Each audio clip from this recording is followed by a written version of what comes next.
Assalamualaikum warahmatullahi wabarakatuh. Nabi Ayub adalah salah satu nabi yang wajib diketahui oleh umat muslim. Nabi Ayub ini dikenal dengan karena kepribadiannya yang sangat sabar. Kisah Nabi Ayub ini bisa kita jadikan pelajaran jika kita sedang mendapatkan suatu permasalahan yang berat. Dikisahkan, Nabi Ayub adalah seseorang yang diberikan banyak nikmat oleh Allah Subhanahu wa Ta'ala dan juga diberkahi dengan banyak anak.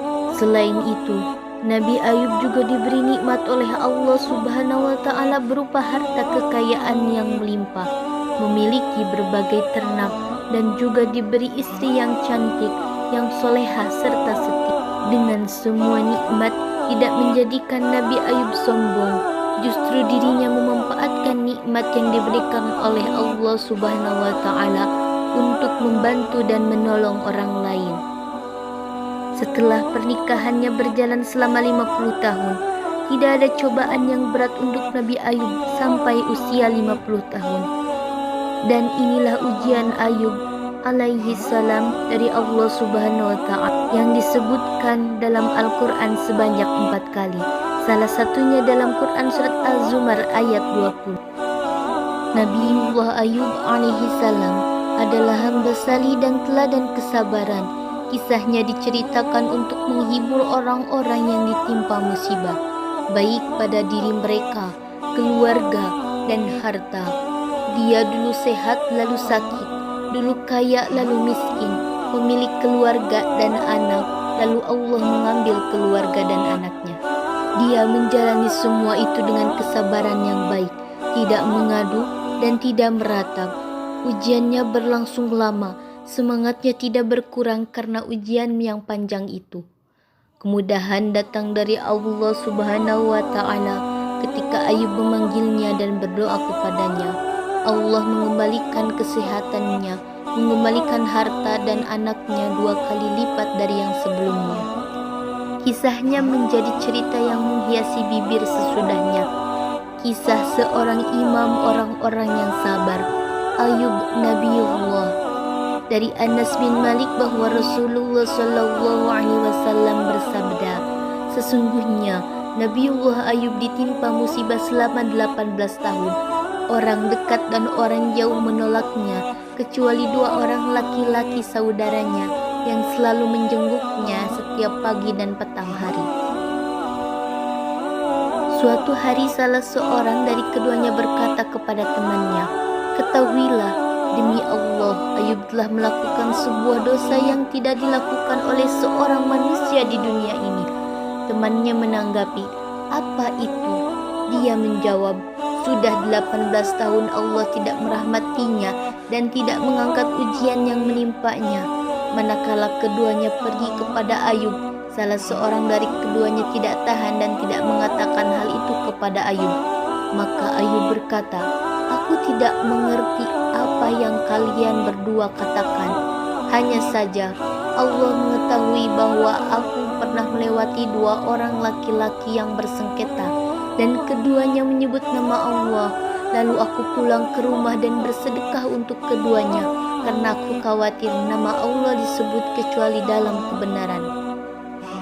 Nabi Shallallahu Alaihi Wasallam bersabda, "Ayub pergi buang hajat. Jika dia buang hajat, istrinya menuntunnya sampai di tempat buang hajat. Suatu hari Ayub terlambat dari istrinya, dan Allah mewahyukan kepada Ayub, 'Hantamkanlah kakimu. Inilah air yang sejuk untuk mandi dan untuk minum.'" Quran Surat As-Sad ayat 42. Istrinya menunggunya cukup lama. Dia melihat dan memperhatikannya sedang berjalan ke arahnya. Sementara Allah telah menghilangkan penyakitnya dan dia lebih tampan dari sebelumnya. Ketika istrinya melihatnya, dia berkata, "Semoga Allah memberimu berkah. Apakah kamu melihat Nabiullah, orang yang sedang diuji? Demi Allah, kamu sangat mirip dengannya jika dia itu dalam keadaan sehat." Ayub berkata, "Sesungguhnya akulah Ayub." Ayub memiliki 2 tempat untuk meringankan hasil bumi. Yang pertama untuk gandum dan yang kedua untuk jejawut. Lalu Allah mengirim tempat pengeringan gandum ini ia memuntahkan emas sampai ia melimpah, dan awan yang lainnya menumpahkan di tempat pengeringan di Jawud sampai melimpah pula. Ayub adalah salah seorang Nabi Allah yang mulia. Allah mewahyukan kepada Ayub, sesungguhnya kami telah memberi tempat untuk tempat pengeringan di Jawud. Lalu Allah mengirim 2 potong awan. Ketika awan yang pertama tiba di atas tempat pengeringan gandum, ia memuntahkan emas sampai ia melimpah, dan awan yang lainnya menumpahkan di tempat pengeringan di Jawud sampai melimpah pula. Ayub adalah salah seorang Nabi Allah yang mulia. Allah mewahyukan kepada Ayub, sesungguhnya kami telah memberikan wahyu kepadamu, sebagaimana kami telah memberikan wahyu kepada Nuh dan nabi-nabi sesudahnya. Dan kami telah memberikan wahyu pula kepada Ibrahim, Ismail, Ishak, Yakub dan anak cucunya, Isa, Ayub, Yunus, Harun dan Sulaiman. Quran Surat An-Nisa ayat 163. Ayub termasuk keturunan Ibrahim. Firman Allah, dan kami telah menganugerahkan Ishak dan Yakub kepadanya. Kepada keduanya masing-masing telah kami beri petunjuk, dan kepada Nuh sebelum itu juga telah kami beri petunjuk.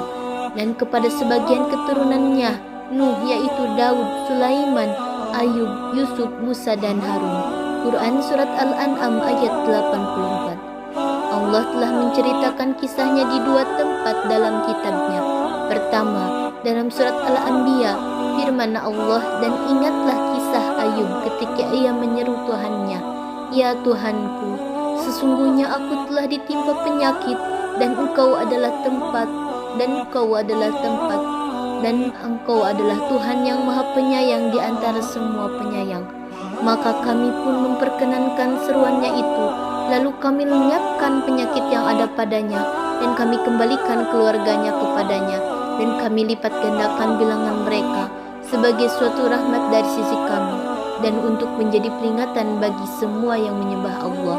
Quran Surat Al-Anbiya ayat 83-84. Kedua, dalam surat Shad firman-Nya, dan ingatlah akan hamba kami Ayub ketika ia menyeru Tuhannya, sesungguhnya aku diganggu setan dengan kepayahan dan siksaan. Allah berfirman, hantamkanlah kakimu, inilah air yang sejuk untuk mandi dan untuk minum. Dan kami anugerahi dia dengan mengumpulkan kembali keluarganya, dan kami tambahkan kepada mereka sebanyak mereka pula sebagai rahmat dari kami dan pelajaran bagi orang-orang yang mempunyai pikiran. Dan ambillah dengan tanganmu seikat rumput, maka pukullah dengan itu, dan janganlah kamu melanggar sumpah. Sesungguhnya kami dapati dia Ayub seorang yang sabar.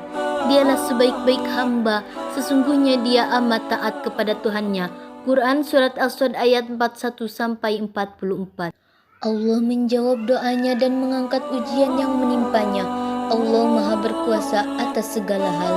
Jika Dia mengkehendaki, sesuatu pastilah terjadi. Tidak ada sesuatu pun di langit dan bumi yang mampu menghalanginya.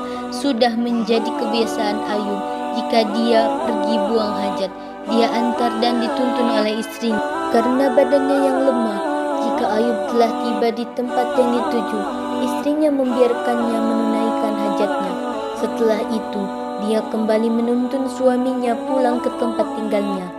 Pada hari ketika Ayub berdoa kepada Allah, dia terlambat kembali kepada istrinya yang sedang menunggunya. Allah mewahyukan kepada Ayub agar menjejakkan kakinya yang lemah ke tanah. Maka dari tempat yang dijejaknya itu memancarlah air. Allah meminta Ayub agar minum air itu dan mandi darinya. Air itu menghilangkan penyakit di tubuhnya, lahir dan batin. Ayub kembali sehat dan bersemangat pada saat itu juga. Kesehatan dan kekuatannya pulih seperti ia tidak pernah sakit. Dia bertanya kepadanya tentang suaminya, seorang nabi yang sakit-sakitan. Dia menyebutkan apa yang pernah dilihatnya dari suaminya pada saat suaminya masih sehat dan kuat. Dia sama sekali tidak menduga bahwa suaminya bisa sehat dan sembuh dari penyakitnya dalam waktu yang sesingkat itu. Versi Tawil, barang siapa membaca kisah Ayub di dalam Al-Quran dan hadis yang sahih lalu membaca kisah ini dalam Taurat, maka dia akan meyakini bahwa salah satu sasaran pemaparan versi dalam Al-Quran dan penjelasan detail-detailnya di dalam hadis adalah untuk membongkar penyelewengan kisah ini menurut versi Bani Israel dan membebaskan Nabiullah Ayub dari tuduhan palsu dan dusta oleh orang-orang yang menyelewengi lagi. Jalim. Pelajaran-pelajaran yang dapat diambil dari kisah Nabi Ayub yaitu keutamaan Nabiullah Ayub dalam kesabarannya atas ujian dari Allah, lenyapnya harta, keluarga, dan anak, ditambah penyakit dan menjauhnya teman-teman darinya. Akibat dari kesabaran adalah kebaikan dunia dan akhirat. Allah menyembuhkan Ayub setelah penyakit yang berkepanjangan. Dia mengembalikan kekuatan dan kesehatannya, memberinya harta yang melimpah dan anak-anak yang soleh. Sejauh mana pengagungan Ayub kepada Tuhannya, dia menembus dengan bersedekah atas nama dua orang yang bersengketa dan keduanya menyebut nama Allah, karena takut nama Allah disebut kecuali dalam kebenaran. Besarnya kesetiaan istri Ayub kepada suaminya dan pengabdiannya kepada Tuhannya, begitu pula kedua temannya. Kesulitan hidup membuka kualitas orang, walaupun orang-orang dengan kualitas bersih semakin sedikit, akan tetapi di setiap masa dan kota akan selalu ada, kecuali apa yang dikehendaki oleh Allah.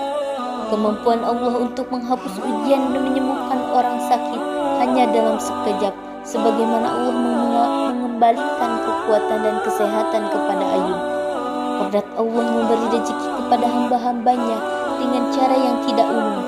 Ayub mendapatkan harta yang banyak dalam bentuk emas dan perak yang dibawa oleh dua awan dan belalang emas yang jatuh kepadanya. Allah memberikan kemudahan dan jalan keluar bagi Ayub dalam nazarnya, dan dia bisa memenuhi nazarnya tanpa merugikan istrinya. Ibnu Al-Qayyim mengatakan bahwa dalam syariat mereka tidak ada kafarat atau denda. Jika dalam syariat mereka terdapat kafarat, niscaya Ayub akan melakukannya tanpa perlu memukul istrinya. Sumpah bagi mereka adalah sesuatu yang wajib seperti hukuman had, dan yang pasti adalah bahwa jika pelaku kesalahan yang mengakibatkan hukuman mempunyai alasan, maka hukumannya diringankan darinya, dan istri Ayub memiliki alasan. Dia tidak mengetahui bahwa yang berbicaranya dengannya adalah setan. Dia hanya bermaksud untuk berbuat baik, maka dia tidak berhak untuk dihukum. Allah memberikan fatwa kepada Ayub agar memperlakukannya sebagai orang yang berzina. Ditambah kasih sayang dan kebaikannya kepada Ayub, maka Allah mengumpulkan untuknya antara memenuhi sumpah dan berlemah lembut kepada istrinya yang baik, yang mempunyai alasan dan tidak berhak untuk dihukum. Hadis-hadis tersebut membebaskan Ayub dari kebohongan-kebohongan yang dinisbatkan oleh orang-orang Yahudi kepada Ayub. Hadis ini meluruskan dan mengoreksi sejarah Ayub yang mereka ubah dan selewengkan. Semoga apa yang telah menjadi kisah Nabi Ayub menjadi pelajaran bagi kita semua, yaitu menjadi orang-orang yang selalu sabar dalam keadaan apapun. Wassalamualaikum warahmatullahi wabarakatuh.